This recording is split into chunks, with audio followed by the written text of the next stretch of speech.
বাংলাদেশের সঙ্গে $470 কোটি ঋণ কর্মসূচির চতুর্থ ও পঞ্চম কিস্তির অর্থ একসঙ্গে ছাড়ের বিষয়ে আন্তর্জাতিক মুদ্রা তহবিল IMF এর মনোভাব ইতিবাচক বলে জানিয়েছেন অর্থ উপদেষ্টা ডক্টর সালেউদ্দিন আহমেদ।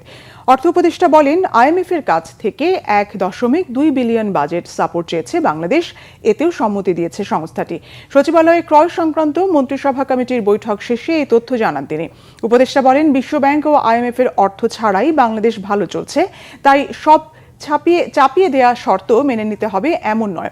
ট্রাম্পের নতুন শুল্ক নীতির বিষয়ে সালেউদ্দিন বলেন, মার্কিন প্রশাসনের নতুন শুল্ক আরোপের বিষয় নিয়ে এবারের যুক্তরাষ্ট্র সফর ইতিবাচক প্রভাব ফেলবে দুই দেশের বাণিজ্যে। এরই মধ্যে দেশটির সঙ্গে নতুন করে বিভিন্ন ক্ষেত্রে বাণিজ্য বাড়ানোর পরামর্শ দেওয়া হয়েছে।